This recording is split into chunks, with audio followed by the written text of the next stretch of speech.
오늘은 제가 좀 한 몇 가지를 이렇게 한번 좀 정리를 해봤어요. 그래서 벌써 1월 달 23년도 했는데 벌써 1월 달이 오늘 마지막 또 수요일이더라고요. 저도 하나의 멘트가 있어야 되지 않을까요? 어떤 형제님은 저는 23년도 첫 주일입니다, 첫 수요일입니다 했으니까 저도 마지막 수요일입니다 벌써. 그래서 마지막 수요일이 1월 달에는 이제 안 옵니다. 다음 주 수요일 날은 2월 1일 날 수요일 날이 올 거예요. 그런데 제가 이제 쭉 정리를 하면서 저를 그동안 참 이렇게 주님이 말씀을 통해서 지켜주시고 인도해 주시고 또 그 안에 거두시고 하는 부분들을 한번 쭉 정리를 해봤어요. 그래서 구원의 시작과 믿음의 마침까지 한번 좀 정리를 해봤습니다. 그래서 오늘은 시작과 진행이라고 하는 제목을 가져봤습니다. 시작과 진행. 제 나름대로 제목을 한번 정해봤는데 시작과 진행.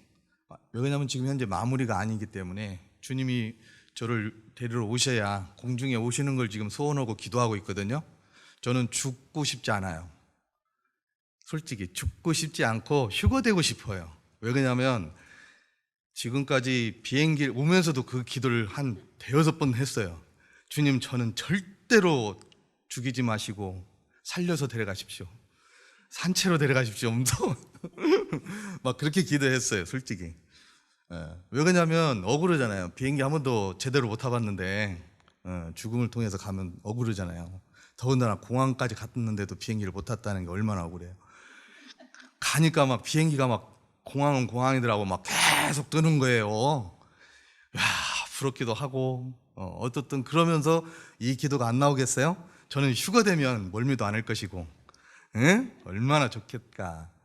비행기보다 더 높이 올라갈 것이고 막 그런 상상으로 하면서 밀린 길을 뚫고 내려왔습니다. 자, 오늘은 저는 시작과 진행이라고 하는 그런 나름 제목을 가지고 정리를 해봤는데요. 첫째, 구원을 받았는지 알지 못하는 이유가 뭘까? 내가 구원을 받았는데 구원받았는지를 알지를 못하는 이유가, 제가 전도를 하다 보면 또 이렇게 분명히 구원받았다고 하는 분인데도 좀 뭔가 이렇게 좀 얘기를 하다 보면 뭔가 확실하지를 않아. 구원에 좀 간증을 좀 살짝 듣고 싶은데요 하니까 석연치 않아요. 구원 받으셨어요? 내가 묻는 구원에 대해서는 질문을 하면은 대답은 하는데 본인 스스로 내가 어떻게 구원받았습니다, 나는 어떻게 구원받았습니다 라고 하는 이 핵심을 말씀을 못하는 분들이 있더라고요. 분명히 내가 구원받기를 원했고 구원받았으면 그 구원받은 거에 대한 짤막한 간증이 전해져야 되거든요. 나는 이렇게 해서 이렇게 구원받았는데요, 이 말씀이 있는데요 라고 하는 이게 있어야 되거든요. 근데 우리가 그걸 듣기를 원하잖아요. 근데 그게 없을 때 왜 그럴까 라고 생각을 해봤는데 두 가지를 딱 요약이 되더라고요. 첫 번째는 뭐냐면 사도행전 8장 한번 열어주실래요? 오늘 성경을 좀 시간 안에서 좀 찾아보는 시간을 갖도록 하겠습니다. 사도행전 8장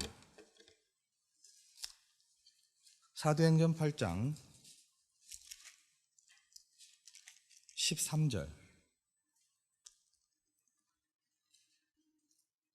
사도행전 8장 13절 제가 읽겠습니다. 목소리가 크니까.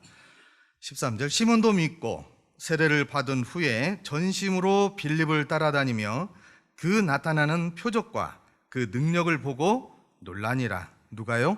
시몬이. 요 시몬입니다. 그 다음에 18절 17절부터 읽겠습니다. 이에 두 사도가 그들에게 안수하며 성령을 받는지라. 시몬이 사도들의 안수로 성령 받는 것을 보고 돈을 들여 이르되 이 권능을 내게도 주어 누구든지 내가 안수하는 사람은 성령을 받게 하여 주소서 하니, 베드로가 이르되 내가 하나님의 선물을 돈 주고 살 줄로 생각하였으니 내 은과 내가 함께 망할지어다 라고 말씀을 합니다.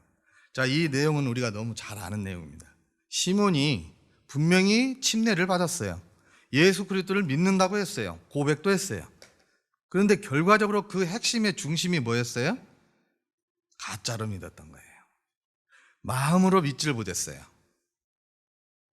마음으로 믿지 못하고 진실한 예수 그리스도를 영접하지 못함으로 인해서 그가 나타난 행동이 뭐였냐? 성령의 능력을 뭘로 살려고 그랬어요? 돈으로 살려고 했다. 이 시몬만 그런 게 아니라 제가 이 말씀을 그만이 준비를 하다 보니까 지금 제 주위에서도 돈으로 성도가 되고 돈으로 엮여있는 믿음 생활이 있고 돈으로 엮여있는 성령의 능력을 맛보려고 하는 사람들이 있더라는 거죠. 이유야 어떻든지 간에 그런 광범위한 부분이 있더라는 거예요. 그런데 어떻든 여기에서 보니까 이 시몬도 대단한 능력이 나타나고 하는 것들을 보니까 이야, 이 물질로 사서 나도 뭔가를 이런 확실하게 이런 능력을 나타내면서 무엇을 벌기를 원했을까요? 자기 권위와 능력과 돈을 또 벌 수 있는 여러 가지 뭔가를 느꼈겠죠. 무엇을 이용해서? 성령의 능력을 이용해서. 다시 말하면 하나님의 말씀과 능력과 그 모든 것들을 가지고 그 명분을 가지고 자기의 무엇인가를 이득을 얻으려고 하는 그런 사람이었다고 하는 대표적인 얘기가 되지 않을까요? 근데 이 부분이요, 비단 시몬만의 일이 아니더라는 거죠. 제 자신을 한번 쭉 살펴봤어요. 제 자신도 정확하게 이 시몬과 같지는 않지만 무언가 내가 주님 안에서의 위치와 무엇과 어떤 성도로서의 이러한 것들을 가지고 내가 무언가를, 물질을, 명예를 내가 차지하려고 했던 것은 아니었는지 하는 생각을 해보게 됐습니다. 중요한 것은 이 시몬은 결코 그 마음 중심에 구원받지 못했다고 하는 사실의 대표적입니다. 근데 이 사람이 왜 그랬을까? 왜 시몬이 분명히 예수님의 능력을 이렇게 알고 모든 것들을 보고 이와 같이 고백도 하고 간증도 하고 정말 그리스도인처럼 했는데 왜 문제일까? 로마서 10장입니다.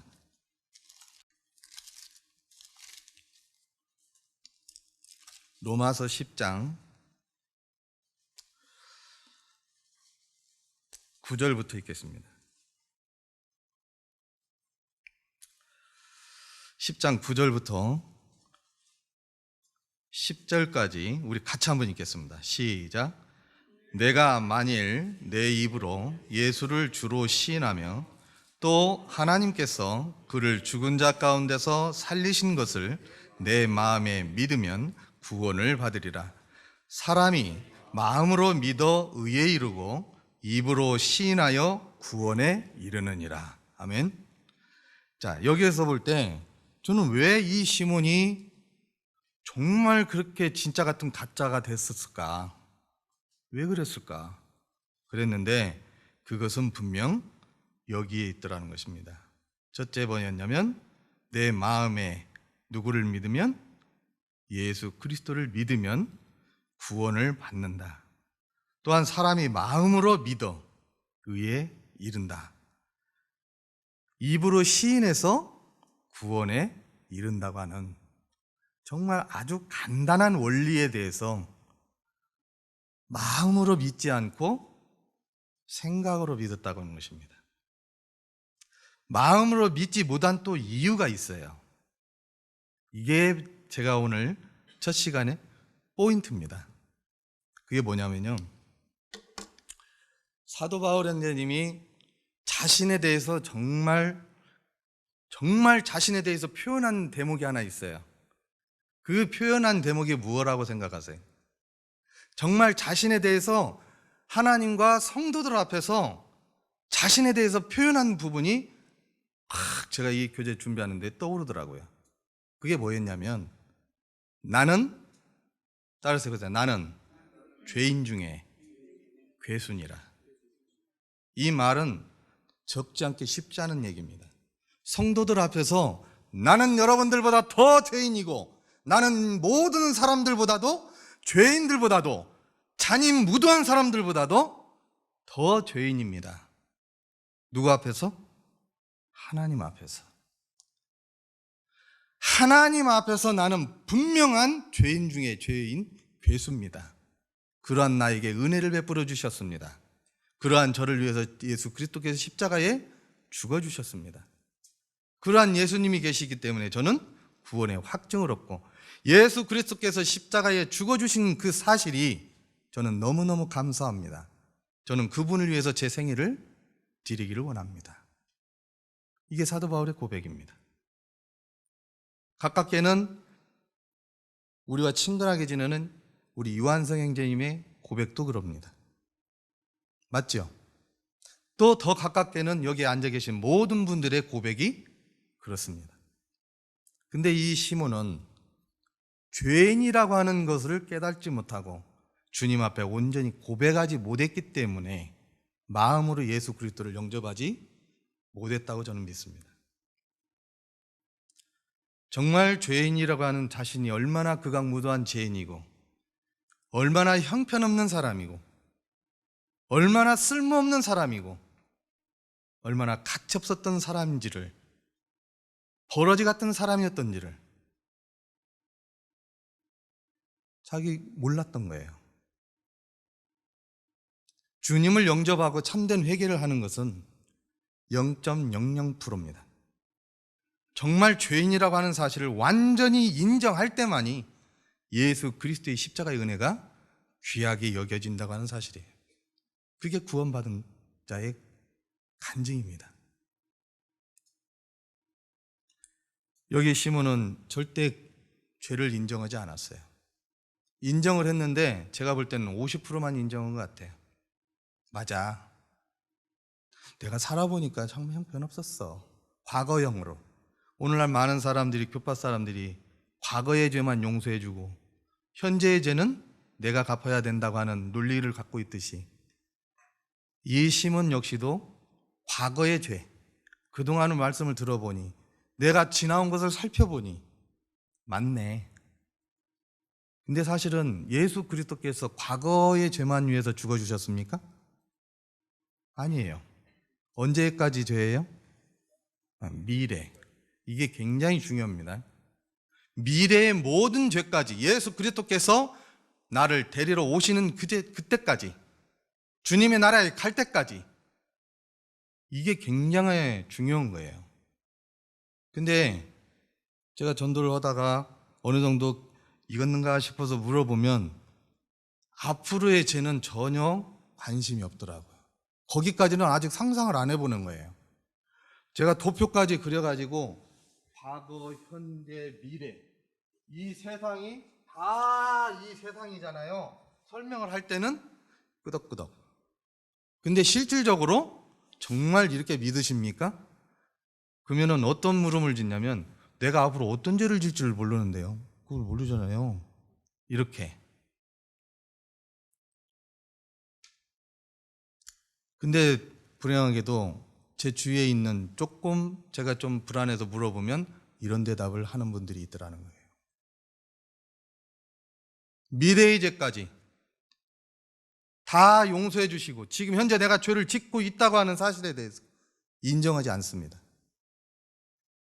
욥이 그랬죠. 욥이 친구들이 막 하니까 강하게 부정합니다. 죄인인 것을, 하나님 앞에서의 죄인인 것을 부정해요. 사람들 앞에서는 의인입니다. 당당합니다. 그럴 수 있어요. 하지만 누구 앞에서? 하나님 앞에서는 분명한 죄인임을 인정하는 것이, 피조물인 것을 인정하는 것이 당연하듯이 우리 삶 가운데서 구원받았다 할지라도 정말 죄인인 것을, 내가 정말 연약한 것을 인정하는 자만이 진정한 그리스도인이 삶을 살 수 있다, 구원을 받았다고 확증할 수 있다, 십자가의 은혜가 귀하게 여기는 삶을 살 수 있다 하는 것을 다시 한번 이렇게 정리를 해보게 됐어요. 우리 12장, 히브리서 12장 한번 열어주실래요? 히브리서 12장.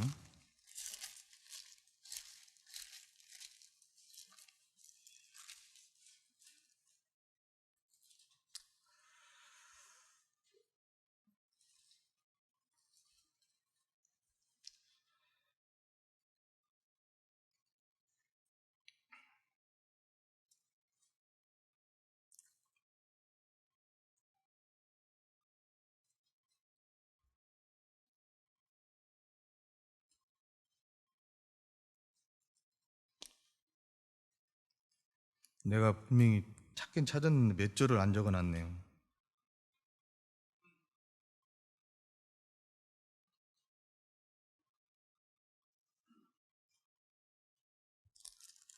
아, 11장인가 봐요. 잠깐만요. 제가 찾아드릴게요.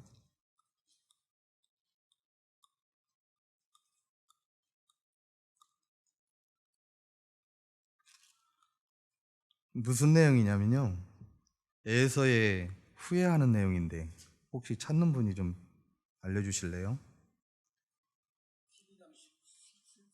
네? 12장 17절. 아, 맞습니다. 우리 같이 한번 읽겠습니다. 12장 17절 시작. 너희가 아는 바와 같이 그가 그 후에 축복을 이어받으려고 눈물을 흘리며 구하되 버림바가 되어 회개할 기회를 얻지 못하였느니라. 여기에서 각별히 제가 느끼는 것은 뭐냐면, 우리가 다 압니다. 이게 누구에 대해서 얘기하냐면 에서에 대해서 얘기하는 거예요. 장자권의 그 귀중함을 모르고 팥죽 한 그릇에 팔아치우고 나중에 그 축복이 얼마나 놀라운 축복인지를 그때서야 깨닫고 눈물을 흘리며 아버지에게 애원하지만, 여기에서 그냥 눈물로 애원했다고 하지만 그는 피눈물로 애원했을 것입니다. 그 축복이 얼마나 대단한지를 깨달았을 때. 하지만 결국엔 어떻게 됐어요? 회개할 기회를 얻지 못하고 결국엔 그 축복이 날아가 버리는 이와 같은 에서의 모습. 마음으로 예수 그리스도를 진정으로 영접하지 못하는 많은 분들, 정말 자신이 얼마나 형편없는 죄인이라고 하는 사실을 인정하지 못함으로 인해서, 주님 앞에 회개하지 못함으로 인해서 예수 그리스도를 마음의 구주로 영접하지 못하는 이와 같은 모습의 사람들을 보면 이 말씀이 떠오르지 않을 수가 없는 거죠. 정말 안타까운 거예요. 이거는 정말 각자의 몫이라고 봅니다. 그리고 가장 중요한 문제라고 생각이 됩니다. 저부터도 살아가면서 죄가 항상 있어요. 매 순간 죄가 있어요. 미워하는 죄, 시기하는 죄, 질투하는 죄, 오해하는 죄. 정말 행동으로 발로 옮기지만 않을 그런 부분의 죄지만 정말 마음에서 나오는 죄, 감당이 안 돼요. 이러한 것들을 생각할 때마다 치료책은 바로바로 주님을 떠올리고 주님으로 회복하고 주님으로 인도하심을 받을 때 감사가 되고 충만해지고 회복이 되거든요. 근데 이 에서처럼 회개할 기회를 놓쳐버리는 이유가 뭘까요? 우리는 각자가 알아요. 저는 제 자신이 알고, 여기 계신 분들은 회개의 기회를 놓치는 이유는 각자가 압니다. 때로는 뭔가 잘못했을 때, 이건 아니야 했을 때, 이건 정말 하나님 앞에 불합리해, 이건 아닌 것 같아 했을 때 하나님 앞에 회개가 돼야 되거든요. 바로 그 자리에서 회개가 될 때 분명히 에서처럼 눈물로 나중에 회개의 기회를 찾지 않습니다. 기회를 잃지 않습니다. 근데 그때 놓쳤을 때 나중에 가서 에서처럼 후회하게 된다는 거죠. 저는 매 삶 속에서 그걸 느껴요. 그래서 왜 많은 선진들이 성도들을 양의 비유로 말했을까? 그 양이 무엇이 묻으면 어떻게 한다고요? 털어버린다고. 바로바로 털어버린다고. 그게 맞는 것 같아요. 그래서 정말 죄를 죄로 여기는 삶이 정말 성숙한 삶이고 거룩한 삶이고 회개의 기회를 매 순간 얻는 삶, 구원의 확증을 얻는 삶, 당당하게 간증을 할 수 있는 삶이라고 하는 그리스도인이라고 하는 사실입니다.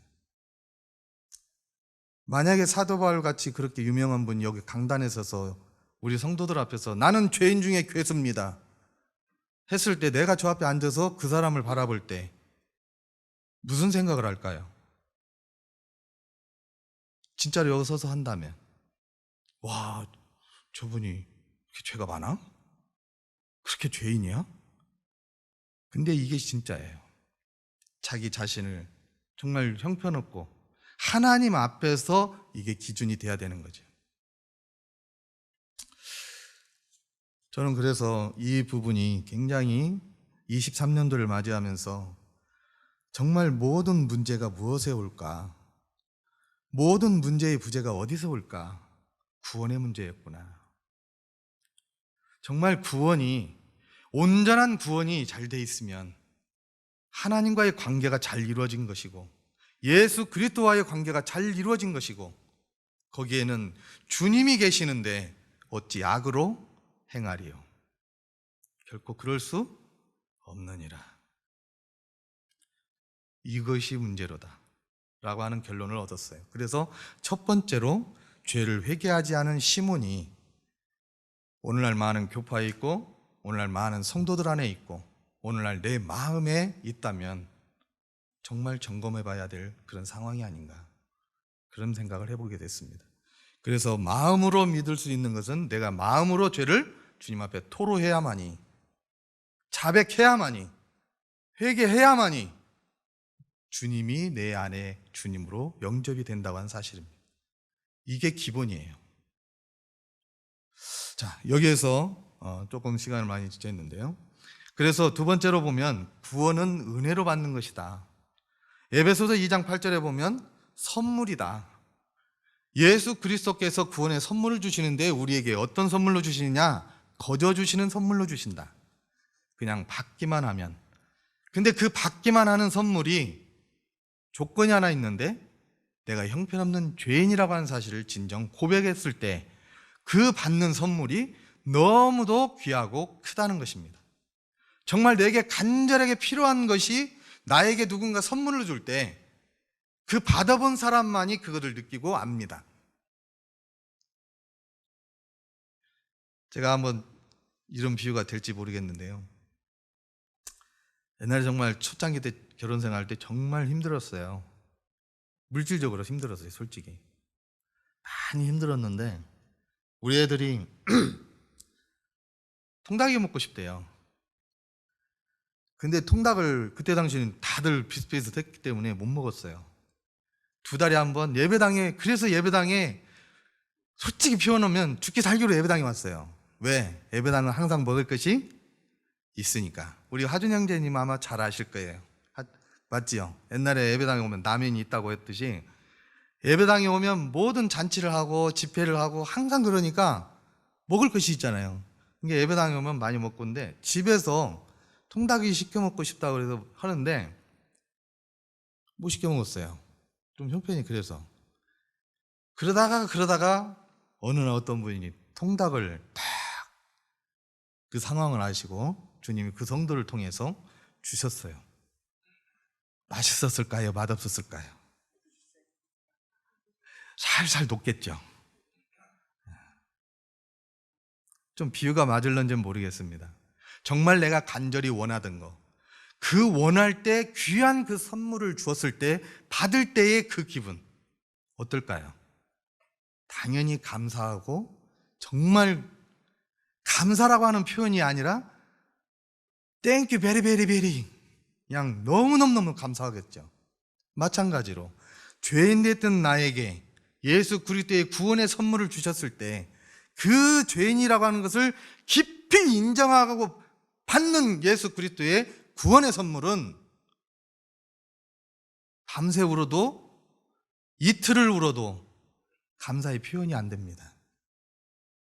저도 그런 적이 있어요.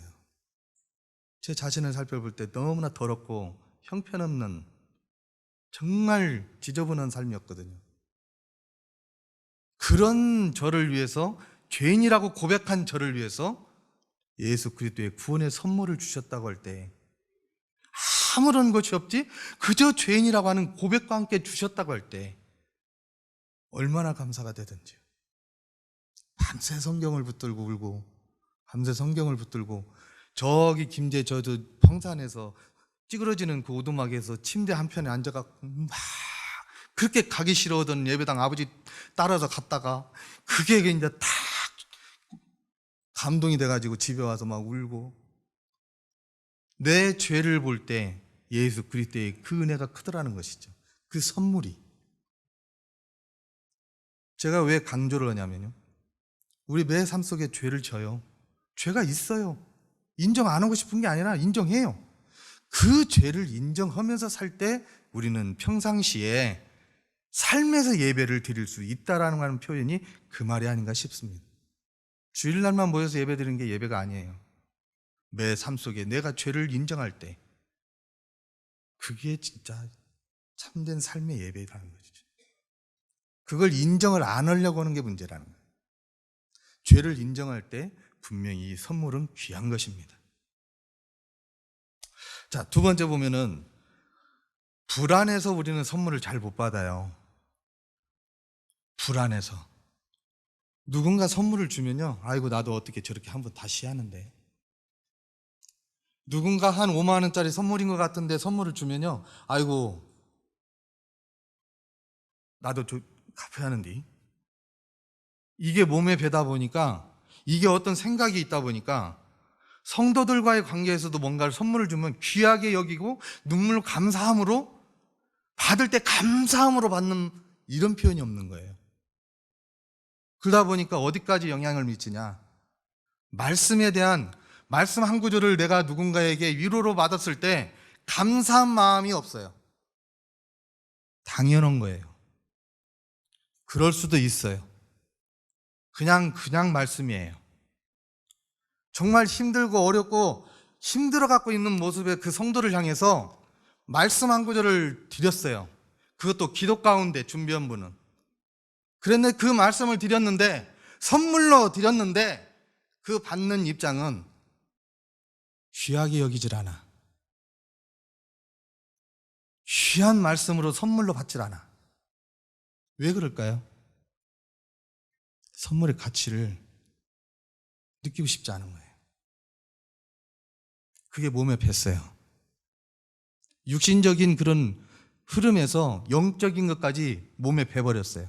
그래서 가치가 없어요. 말씀 한 구절의 선물의 가치가 없는 거예요. 제가 사무실에서 복음이라고 하는 책자를 10지를 제가 이제 전도를 하다 보니까 방법을 좀 바꿨다고 전에 말씀드렸는데, 책자를 전도출판사에서 이제 구해요. 제가 이제 후원으로 있다 보니까 책자를 사면 한 10% DC를 해주더라고요. 아, 이거 좋다. 그랬더니 책을 사니까 이제 하는데, 그 책자를 제가 이제 이렇게 일반 분들한테 이렇게 전해주면, 어떤 분들은 교파의 글도 좀 다닌 분들, 와, 복음인 책이네, 감사합니다 하고 이렇게 받아서 가서 읽는지 안 읽는지는 모르겠어요. 하지만 어떤 분은 별로 대수롭지 않게 받는 거예요. 그냥 무가치하게 받아요. 또 어떤 분은 그냥 마지못해 받아, 인사치레로. 그것을 내가 좀 가만히 바라보게 될 때, 내가 주는 책자를 주는 대상을 좀 기도하면서 좀 골라서 줘야 되겠다 하는 생각이 들었어요. 어떤 분들이겠어요? 누워서 요동을 잘 못 하는 장애인분들 아파트에 많더라고요. 좀 힘들어서 어려워하는 분들, 심령이 가난한 자를 주님이 먼저 택하셨던 것처럼 그 생각이 들어서 요즘 좀 바꿨어요. 멀쩡한 놈 안 주고 조금 정상적이지 못한 사람들 주기로. 그 대신 글씨를 읽을 수 있는 분들 주기로 이렇게 했습니다. 그래서 어떻든 이렇게 하는데, 선물이라고 하는 어떻든 내 손에서 떠나서 누군가를 이렇게 덜댔을 때, 말씀이 됐든 무엇이 됐든 물질이 됐든 말 한마디가 됐든 선물로 받을 줄 아는 그런 마음이 필요하다는 거예요. 여러분들은 어떠세요? 누군가 나에게 선물을 주면 그 선물을 받을 수 있는, 크고 작고 떠나서 그런 마음이 있으세요? 감사한 마음이 있으세요? 간절한 마음이 있으세요?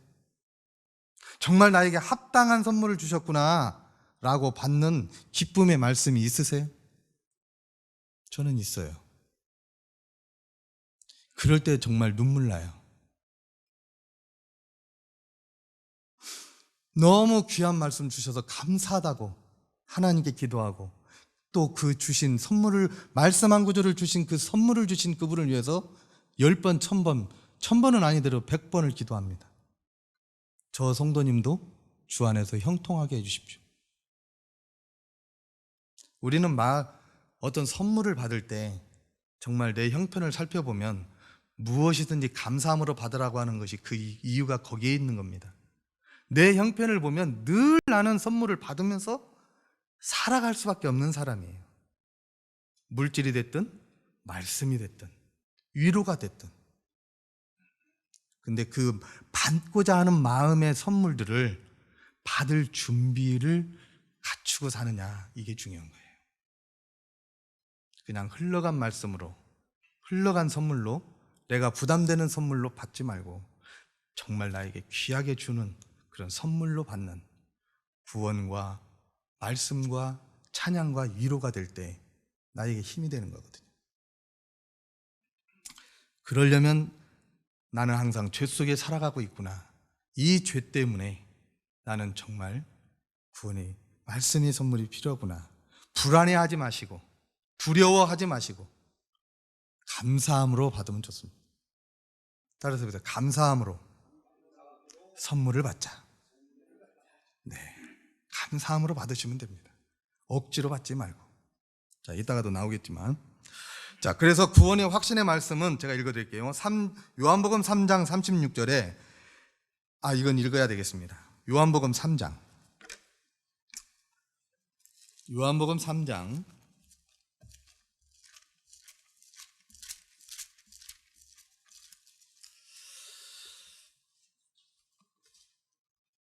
36절 우리 같이 한번 크게 읽겠습니다. 3장 36절 시작.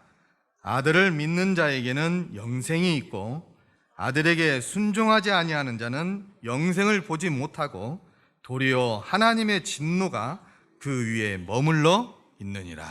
아멘입니다. 자, 여기까지 두 부류의 사람이 나옵니다. 짧은 한 구절의 말씀이지만 두 부류의 사람이 나오는데, 여기서 보면 아들을 믿는 자가 나오죠. 믿는 자는 무엇이 있다고요? 영생이 있습니다. 죄인임을 진정 깨닫고 선물, 예수 그리스도에 의해 선물을 받는 자는 영원한 생명이 있습니다. 그 다음에 아들을 순종하지 아니하는 자는 영생을 보지 못하고 도리어 하나님의 진노가 그 위에 머물러 있다라고 기록되어 있습니다. 자, 믿는 자와 믿지 않는 자, 순종하는 자와 순종하지 않는 자 있습니다. 구원을 받기 위해서는 우리가 예수 그리스도를 믿고 순종합니다. 믿고 영생을 얻었습니다. 근데 여기에서 보면 바로 삶에 돌아가서는 어떤 상태가 일어났냐? 예수 그리스도를 믿기는 믿었는데 도리어 하나님의 말씀에, 예수 그리스도의 말씀에는 순종하지 않는 삶을 살 수 있어요. 이거 참 아이러니하죠. 나는 아니라고요? 진짜 아닐까요? 이 말씀에 보면 두 부류의 사람이 나오는데 한 사람에서 두 부류의 마음을 가질 수 있다는 것입니다. 하나는 영생을 얻기 위해서 예수 그리스도에 대해서, 십자가의 도에 대해서는 믿습니다. 그건 강력하게 믿어야 됩니다. 믿을 수밖에 없다고 저는 확신합니다. 내 스스로. 절대 잊을 수도 없어요. 누군가 나에게 띄어먹은 돈 2천만 원, 1,000만 원이 문제가 아니라 예수 그리스도는 절대 잊을 수 없습니다. 근데 두 번째, 아들에게 순종하지 아니하고. 자, 이 대목에서 믿는 것과 순종이 차이가 있습니다. 믿는 것은 내가 구원을 받기 위해서, 하늘나라 가기 위해서, 영생을 얻기 위해서 믿어야만 되는데, 순종은 뭐가 있을까요? 해도 되고 안 해도 되고 좀 자유가 있죠. 근데요, 분명히 여기에서 영생에 대한 분명한 정답은 영생의 문제를 다루고 있는 건 맞습니다.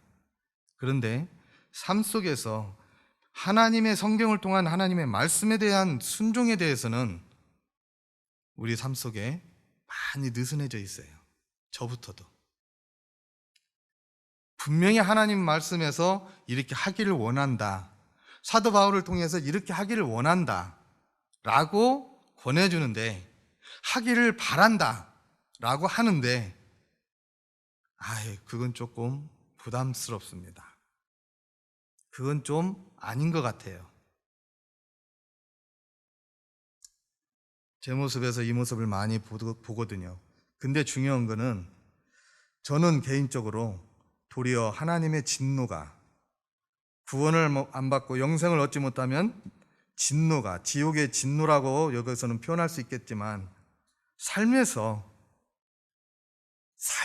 불안함을 느끼면서 살 수는 있지 않을까요?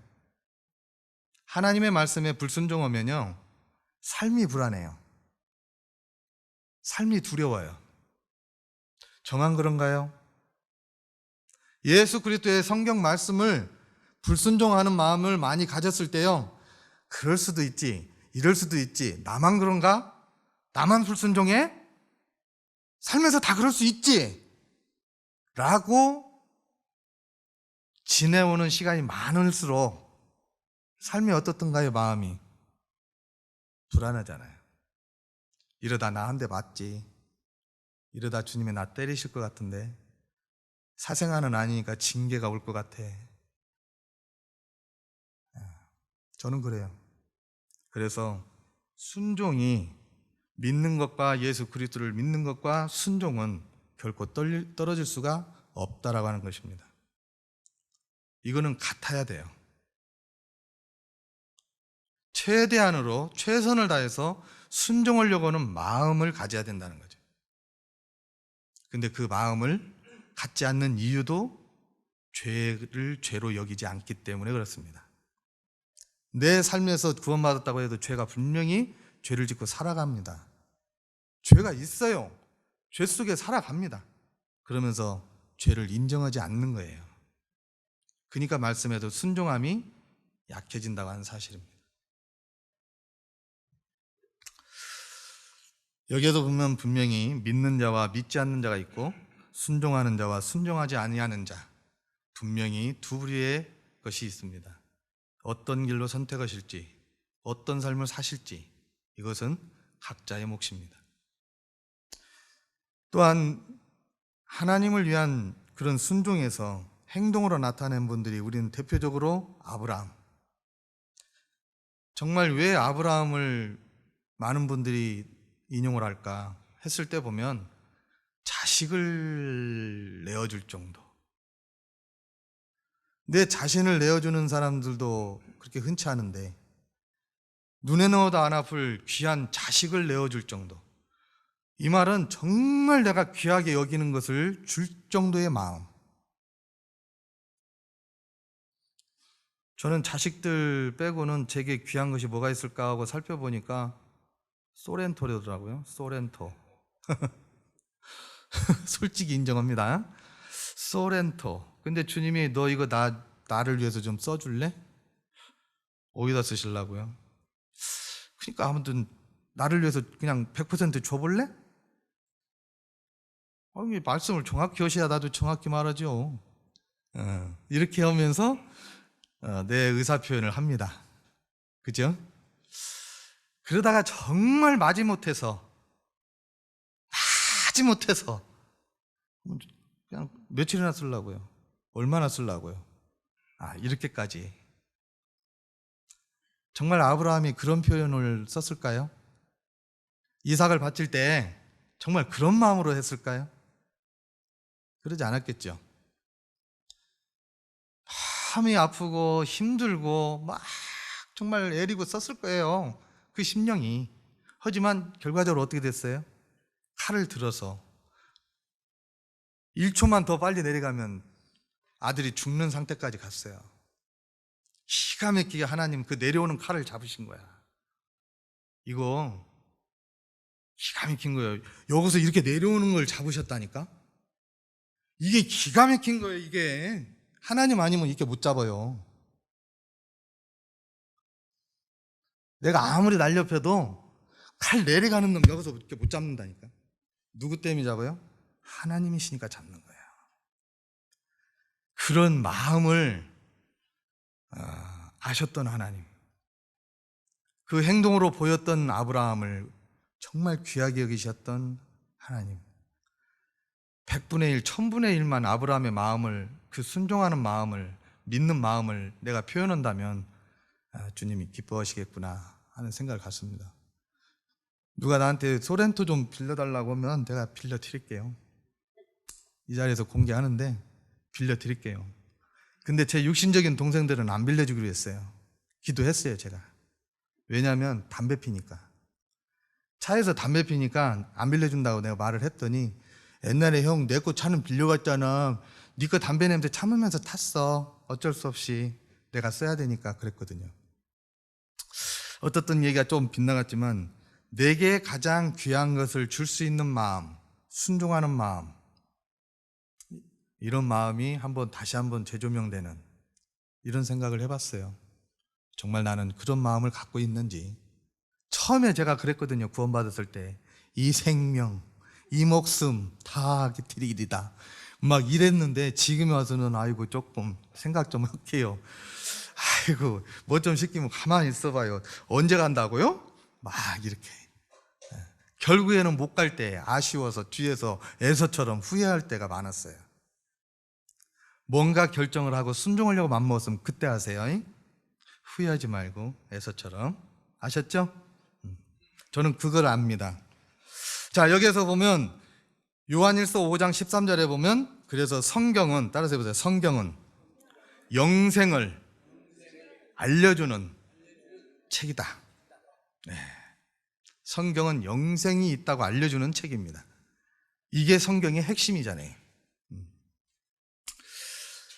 그 다음에 저는 이렇게 보면은, 제가 이제 좀 시간이 거의 돼가니까, 하나님을 기쁘시게 하는 삶이 뭔가 라고 했을 때 빌립보서 1장 27절에 보니까 거기에는 복음에 합당한 삶을 사는 것이 가장 하나님이 기뻐하는 삶이다.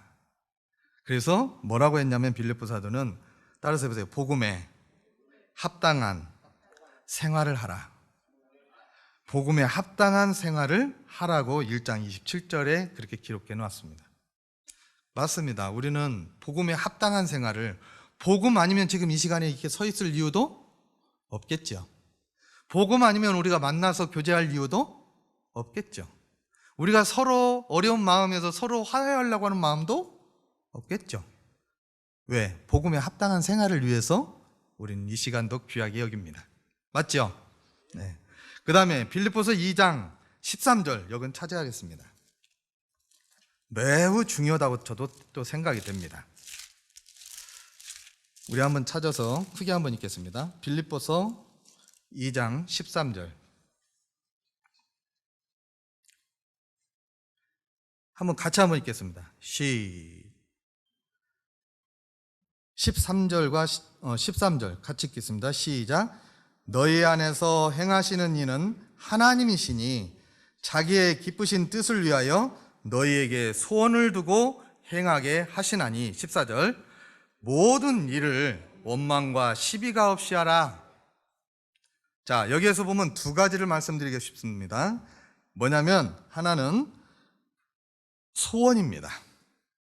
하나님의 뜻을 위해서 우리 각자에게 무슨 소원을 두셨습니까? 이거는 저는 몰라요. 아무도 몰라요. 이 소원은 제가 우리 신실이의 소원도 몰라요. 하나님을 위한 소원을 절대 모릅니다. 본인의 소원은 제가 조금 들어봐서 알겠는데 하나님을 위한 소원은 제가 들어보지는 못했어요.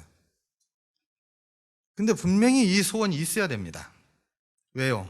하나님이 분명히 하나님의 뜻을 위해서 우리 각자에게 소원함을 주셨어요. 누구를 위한 소원이냐? 따라서 보세요. 하나님을 위한 소원. 있어요? 하나님을 위한 소원 있으십니까? 있어야 됩니다. 이 하나님을 위한 소원, 하나님이 이 일을 하라고 하신 이 소원, 나에게 부여하신 이 소원, 나를 위한 소원, 내 가족을 위한 소원, 누구를 위한 소원이 아니라 하나님을 위한 소원. 따라서 보세요. 하나님을 위한 소원. 하나님을 위한 소원이 분명히 나에게 있고 그것을 다시금 돌이키셔야 되고 없다면 지금부터라도 가지셔야 됩니다. 그래야 14절이 넘어갑니다. 14절 읽어보겠습니다. 시작. 모든 일을 원망과 시비가 없이 하라.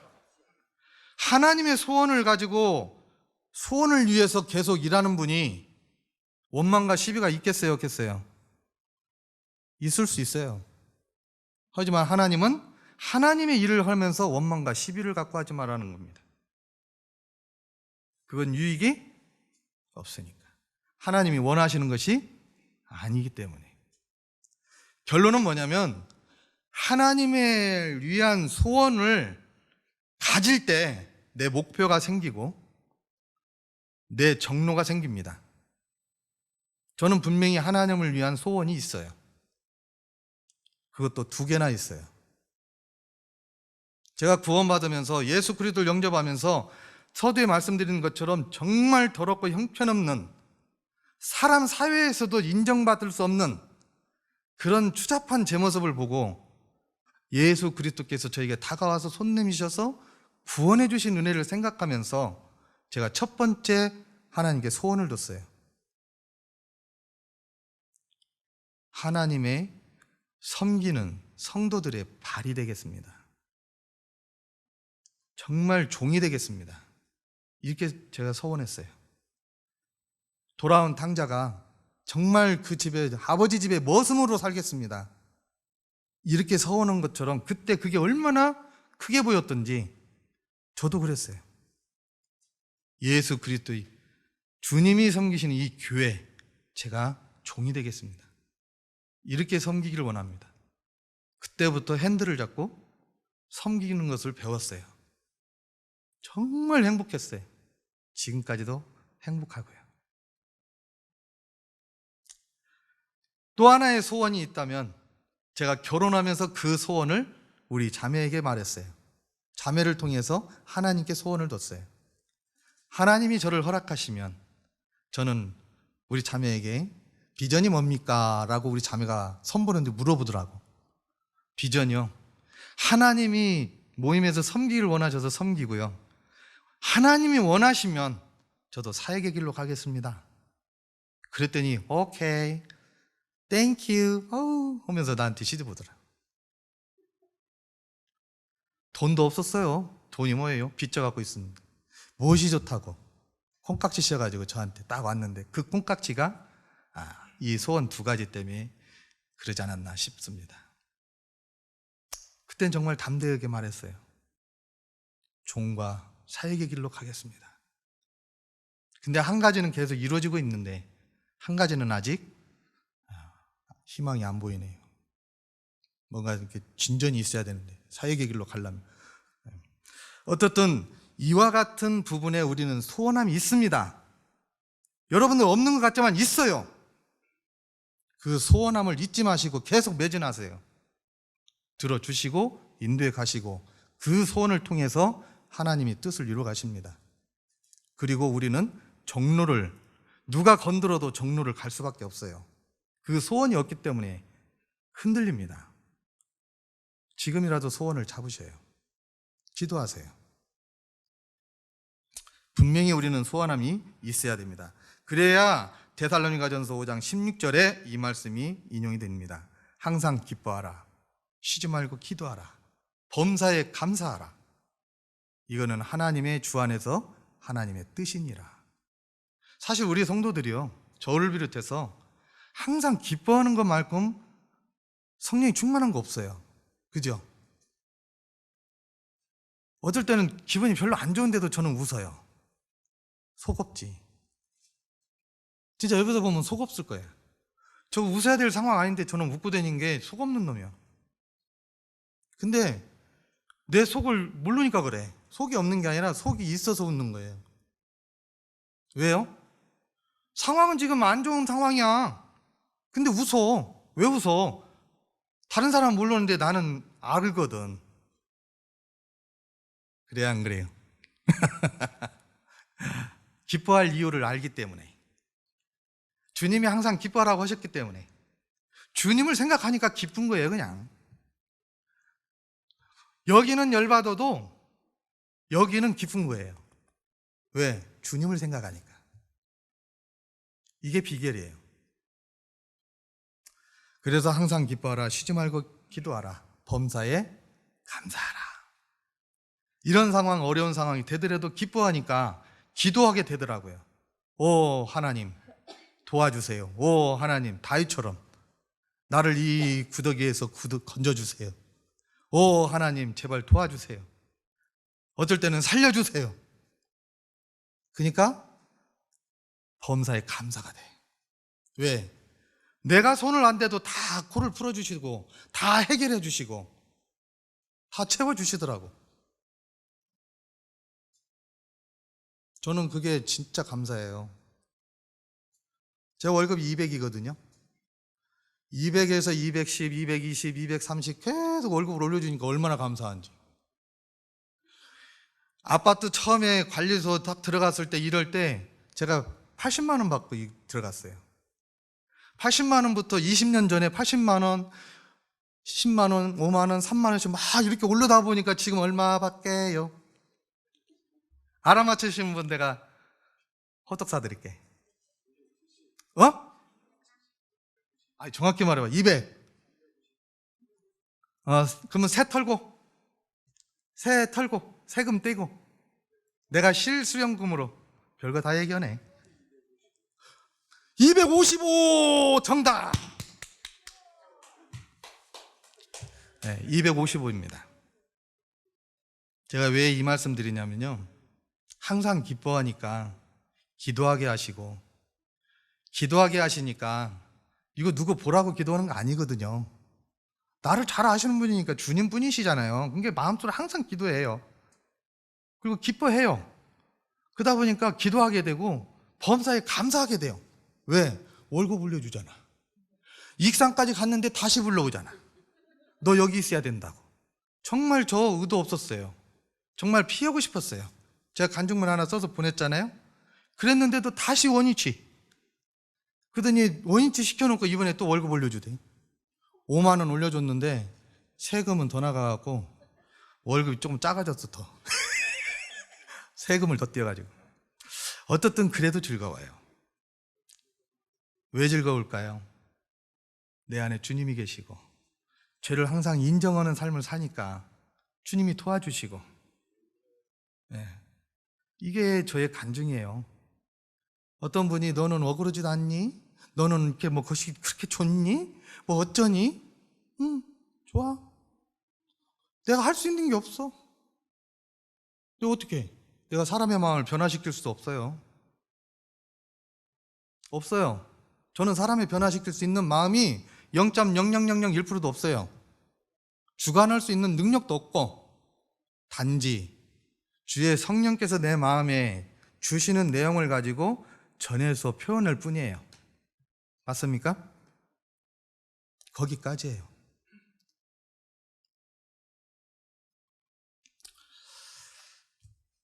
저는 항상 죄 속에 살아요. 진짜로. 하루에 만나는 사람이 한 800에서 1000명 될까요? 솔직히 주민들 만나서 인사하고 어쩌는 거 따지면 다 그래요. 근데 그 중에서 왜 그렇게 김제가 좁긴 좁아요? 아는 체를 많이 하는지 나는 모르겠는데 그다음 헷갈려. 3차 사람이야? 2차 사람이야? 우리 자매하고도 가다 보면 인사하거든. 누구야? 몰라. 아마 3차인가? 몰라. 2차인가? 시장 좀 해볼까 싶어요. 좀 그건 좀 벗어났고요. 어쨌든 항상 기뻐하고 내 안의 죄를 내 스스로 인정할 때 이 모든 것들이 올 수 있다는 걸 저는 말씀드리는 핵심입니다. 제가 경험이 그래요. 항상 죄를 인정하시면 돼요. 저는 인정합니다. 그러나 누군가 이건 있고 저건 저렇고 하고 따질 때는 분명하게 저도 손을 잡지만 그냥 인정해버립니다. 하나님께는. 그 인정함을 보시고 이만큼이라도 저를 긍정적으로 봐주시고 이끌어 주시더라고요. 그리고 결과물로 좋게 해주시더라고요. 이게 제 비결입니다. 다른 말 없어요. 그 다음에 좀 더 시간이 다 됐는데요. 고린도후서 9장 몇 구절만 찾아서 읽고 마치도록 하겠습니다. 고린도후서 9장 고린도후서 9장 7절입니다.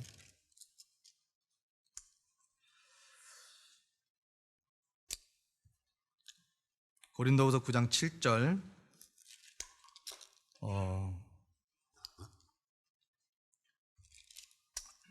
7절 8절까지 우리 같이 한번 읽겠습니다. 시작. 다시요. 아주 중요한 말씀입니다. 다시 시작. 각각 그 마음에 정한 대로 할 것이요 인색함으로나 억지로 하지 말지니 하나님은 즐겨내는 자를 사랑하시느니라. 하나님이 능히 모든 은혜를 너희에게 넘치게 하시나니 이는 너희로 모든 일에 항상 모든 것이 넉넉하여 모든 착한 일을 넘치게 하려 하심이라. 아멘. 제가 구원받고 3일 만에 이 말씀을 받았어요. 그래서 이 말씀이 30년 가까이 갖고 온 말씀입니다. 뭐냐면요, 각각 그 마음에 정한 대로 할 것이요, 내 마음에 정한 대로 할 것이요. 이야, 내 마음에 정한 대로 하라는 거예요. 억지로 하지 말고 정한 대로, 인색하게 하지 말고 정한 대로. 그 다음에 마지막에 뭐라고 했냐면 따라서 해보세요. 즐겨내는 자를 사랑하시느니라. 이 말씀이 제가 구원받고 3일인가 4일인가 일주일 정도 됐는데 고린도 전후서 공부를 하는데 이 말씀을 주시는데 마음에 확 와닿더라고요. 30년 넘게 이 말씀 의지하고 삽니다. 제가 무엇을 할 때 이 말씀이 기준이에요. 내가 무엇을 할 때, 누구를 섬길 때, 봉사할 때 제 마음에 정한 대로 합니다.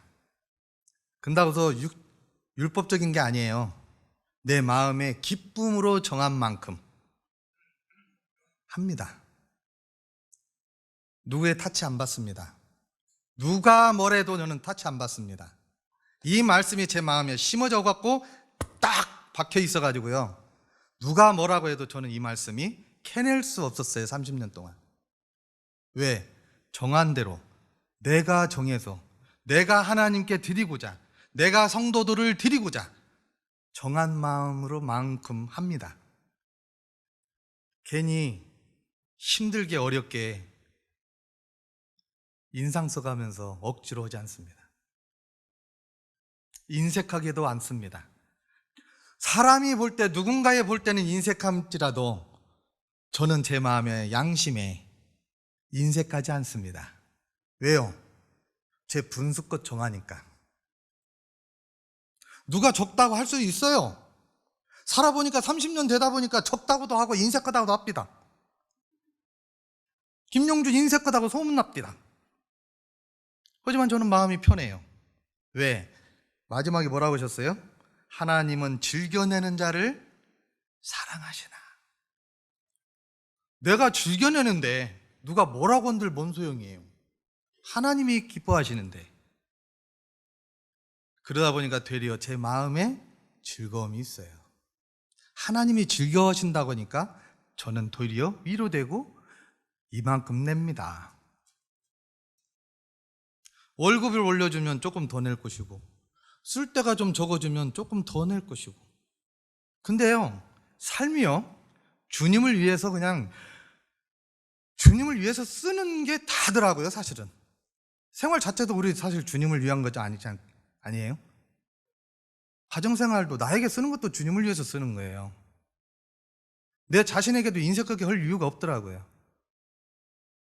최고 우리 성도님들이나 저나 다 비롯하면요, 내 자신에게 쓰는 것이 최고 인색해요, 사실은. 근데 주님 말씀을, 이 말씀을 지켜보면요, 내 자신에게 쓰는 것도 인색하면 안 돼요. 억지로 해도 안 되고. 내가 잠바 하나 사 입고 싶으면 성도들 보는 것도 있으니까, 사람들 거시기도 있으니까 깔끔한 거 하나 좋은 거 사 입어야죠. 당당하게, 억지로 인색하게 하지 말고 떳떳하게.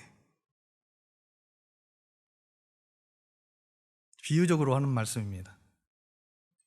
최고 인색한 게 내 자신이에요.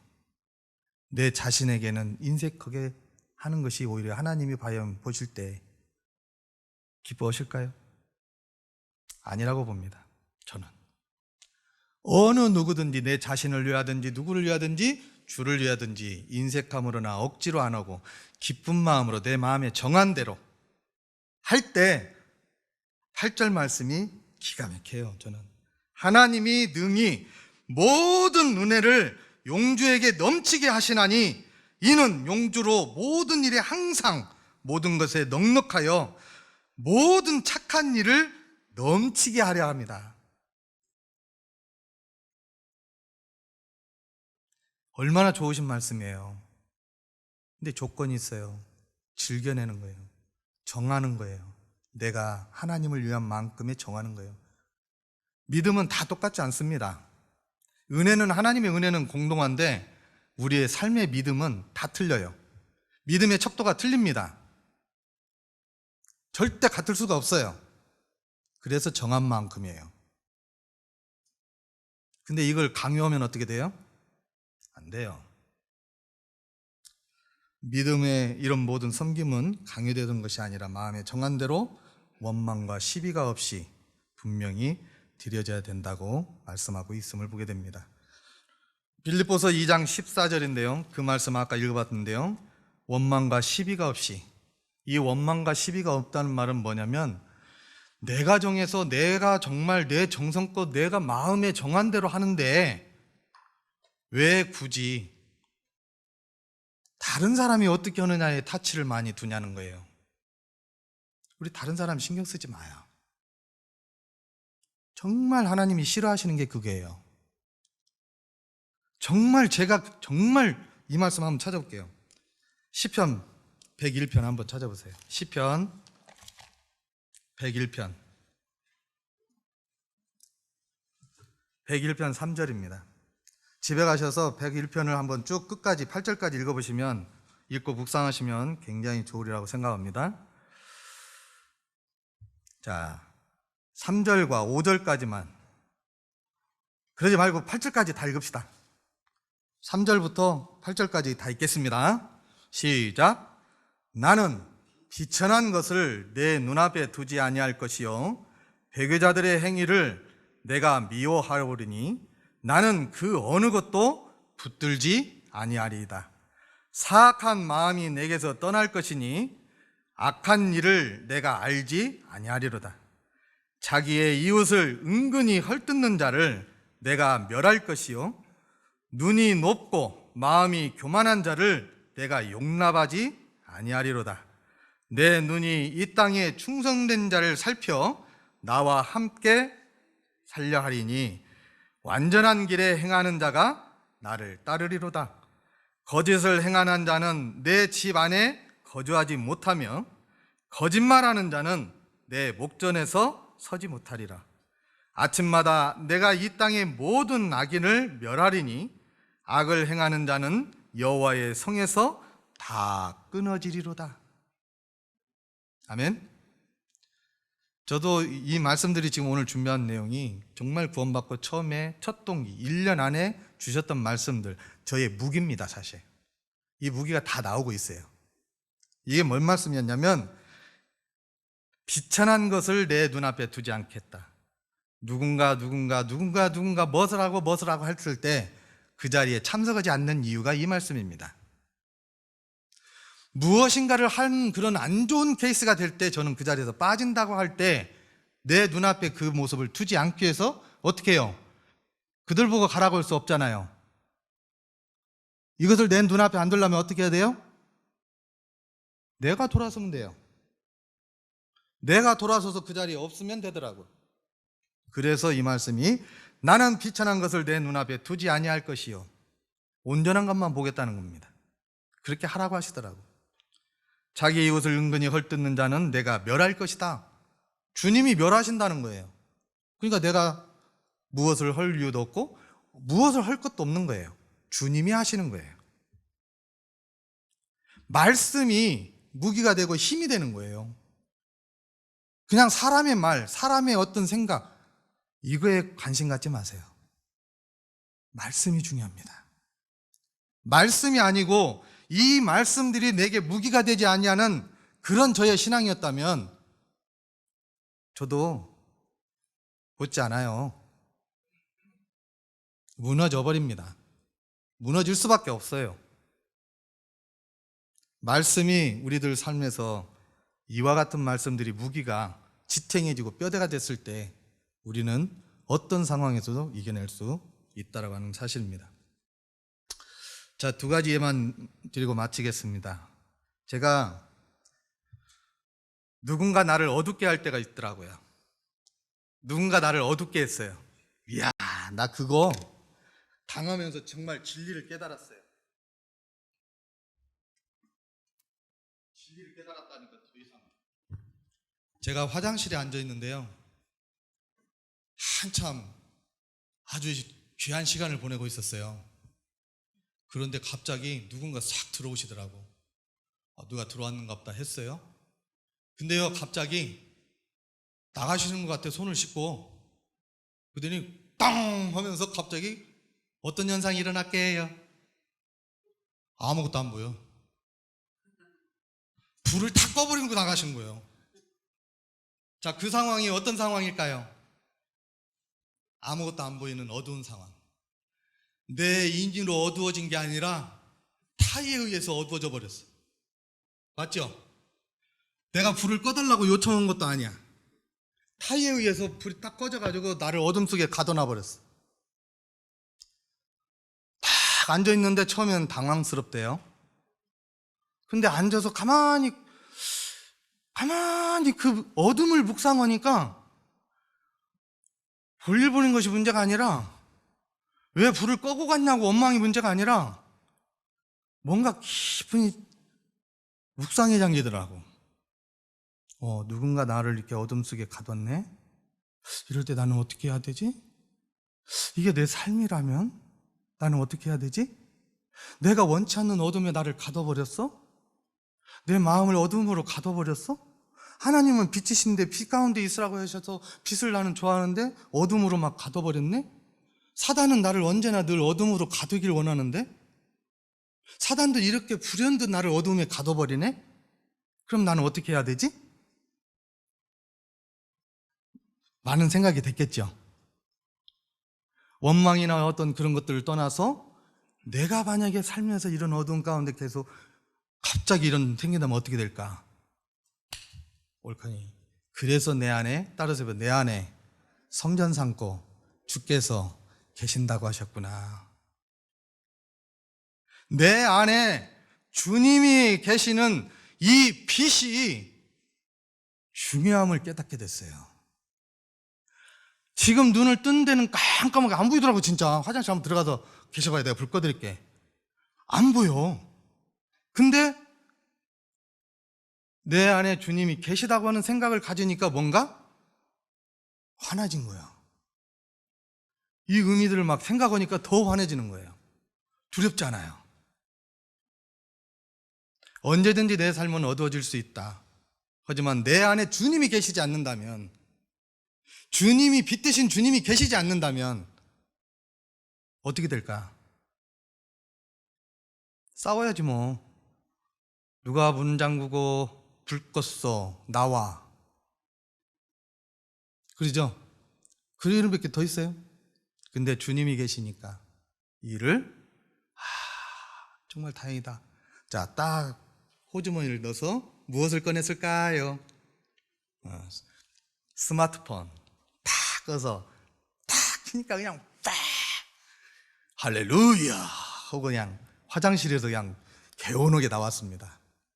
나와서 누가 불 껐는지 찾아보지도 않았어요. 왜? 의미가 없으니까. 굉장한 의미를 주셨더라고. 정말 이게 귀하더라고요. 내 안에 정말 주님이 계시게 하는 것이, 성령이 소멸되지 않는 것이 정말 중요합니다. 저는 그걸 생각을 하게 됐어요. 그래서 내 안에 성령이 소멸되지 않기를 계속 기도합니다. 화가 나도 그래 주님 도와주세요. 막 성령을 못 떠나게 가두려고 막 제가 그래요. 제 욕심이. 이게 굉장히 중요합니다. 성령이 떠나니까요, 저도 저를 제재가 안 되더라고요. 제가 운전할 때 성령이 떠나는 적이 많거든요. 증인들이 여기 있거든요. 제가 가다가 고속도로에 가서 열받아간 게 가서 서버렸어요. 저도 제가 왜 그런지 모르겠어요. 성령이 소멸되니까, 화가 나니까 고속도로 가다가 봉고차가 옆에서 내가 건들지도 않았는데 시비 걸더라고. 그것도 우리 저기 이영희 자매님 딸 결혼식 때 광주에서 하는데 엄마랑 모시고 식구들, 우리 자매 배 이만해가 내 배보다 더 큰 이렇게 갖고 지금 태우고 가는데 얼마나 위험천만해. 정말 부끄러웠어요. 내가 그때 간증했을 거예요. 근데 이 성령이 소멸돼 갖고 이성을 잃으니까, 성령이 지배를 하면은 어디 고속도로 한복판에 차를 세워. 성령이 소멸되니까, 화가 나니까 고속도로 한복판에다 차를 탁 세워버린 거예요. 뒤에 따라오게 해놓고 탁 세우니까 그 사람은 속겠죠. 딱 세워놓고 내리자마자 막 멱살 잡고. 여러분들이 다 봤으면 아마 저희 용주 형제 참 진짜 구원 받았어요 막 그랬을 거예요. 성령이 이러니까 저도 체험해 본 거예요. 성령이 소멸되면요, 마음에서 있는 것이 그대로 표현되더라고요. 안 좋게 말하고 안 좋게 행동하고 안 좋게 넘얘기하는 사람들, 성령이 소멸된 거 표시나요. 다 표시나거든. 모르는 저뿐이야. 솔직히 안 그래요?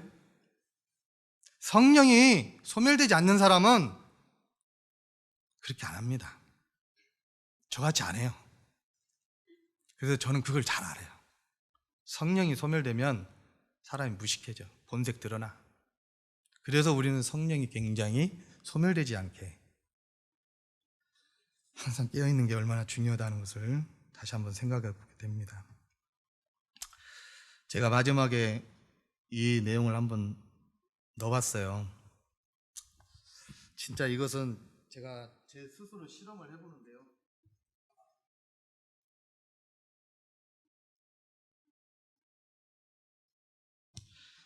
그대로 앞에 보고 계셔요. 그냥 저를 신경 쓰지 마시고 제가 하는 얘기, 제 표현을 한번 그대로 한번 말을 한번 느껴보세요. 자, 여러분들 마음입니다. 이 예배당 홀이 여러분들 마음입니다.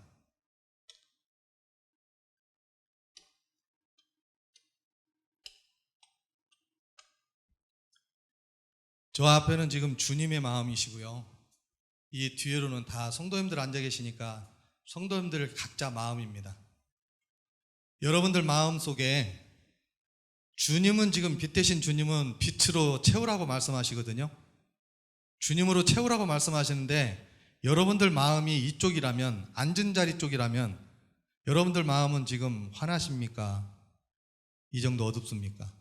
솔직히 여러분들 스스로 고백해 보세요. 저는 제 스스로 집에서 이 상상을 하면서 불을 껐고 켜보니까 제가 표시가 나더라고요. 자, 이만큼이 제 마음의 빛이더라고요. 주님이 이만큼 내 마음에 계셔요. 이만큼. 이만큼, 이만큼, 이만큼, 이만큼, 이만큼, 이만큼. 사실은 이렇게 완전하게 내 마음의 빛이 이렇게 완전하게 지금 전체를 환하게 이 예배당을 비친 것처럼 제 마음을 이렇게 비치기를 원하시는데, 빛나기를 원하시는데, 제가 불을 저 뒤에를 다 꺼버렸잖아요. 주님의 빛은 꺼지지 않거든요. 근데 주님 빛으로 지금 살아왔더라고요. 솔직히 그냥 주님 빛으로 의존해서 살아온 거야. 그러면서 막 안 좋은 생각하고 안 좋게 여겨지고 내 마음대로 살고 내 뜻대로 살고 내가 좋으면 순종하고 그럴 수밖에 없죠. 약간 어두우니까 잘 안 보인다고 생각하니까, 나는 관심이 없다고 생각하니까. 근데요, 지금 불이 환하게 켜진 게 좋아요? 아까 어두운 게 좋아요? 솔직히 말해보세요. 주님은 내 마음, 형제 자매들의 마음이 23년도에는 정말 어둠이 싹 하나씩 제거되고 정말 이렇게 밝은 예배당, 제가 예배당에 올 때마다 불을 딱 써놓으면요 어둡습니다. 어쩔 때는 어정쩡할 때가 있어요. 햇빛 들어와서. 그래도 불을 일부러 다 써놓고 갑니다. 왜요? 예배당은 밝은 곳이어야 되니까. 물론 전기세는 좀 더 나옵니다. 미안합니다. 하지만 예배당은 정말 밝은 곳이라는 생각이 머릿속에 떠나질 않아요. 그래서 우리 마음도 정말 밝은 주님으로 채워지는 그런 23년도가 되기를 바라는 마음이 있습니다. 마음이 어두운 곳이 어느 곳에 있는지, 내가 얼만큼 어두운지 밝은지 내 자신이 먼저 압니다. 우리 각자의 마음이 먼저 알아요. 누가한테 물어보지 않아도 내 자신이 먼저 압니다. 그러면 우리 마음에 밝은 빛을 주님이 주신 그 빛으로, 말씀으로 항상 채워주셔서 밝은 빛을 유지하면서 밝게 빛나게 그렇게 나타내는 삶을 살았으면 좋겠습니다. 기도하겠습니다. 모든 일을 하되 원망과 시비가 없이 하라. 이것은 하나님의 뜻이니라. 정말 하나님께서 원하시는 그 기쁜 뜻을 저희들이 행하면서 저희들 스스로는 할 수 없기에 오직 예수 그리스도의 그 십자가의 은혜와 그 은혜를 늘 언제나 증거하는 우리 성령님께서 저희들 마음에 좌정하셔서 저희들을 이끌어 주실 때만이 모든 것이 가능하며 모든 것이 원망이 없으며 모든 것이 선하게 기쁘게 주님께 향기를 올려드릴 수 있는 자임을 고백하며 감사를 드립니다. 자비로우신 아버지 하나님, 오늘 함께 말씀을 나눴던 성도님들의 마음 속에 정말 주님의 빛으로 마음이 환하게 비춰주시고 더욱더 빛 가운데서 저희들이 주님을 위해서 기쁘시게 드리는 모든 성도님들의 삶이 될수록 도와주시기 원합니다. 또한 자비로우신 아버지 하나님, 필리핀의 의료 선교를 떠난 그 일행 또한 도와주셔서 많은 영혼들이 모여서 치료를 받고 또 복음의 말씀을 들을 수 있는 기회를 허락해 주셨사오니 그곳에서 많은 영혼들이 자신들의 죄인임을 깨닫고 예수 그리스도를 선물로 구주로 영접하고 정말 구원의 확증을 얻는 많은 영혼들이 될 수 있도록 도와주시기 원합니다. 그곳에서 마치고 돌아오는 모든 여정을 주님께 의탁드렸고 예수님의 존귀하신 이름으로 아버지 함께 기도 올립니다. 아멘.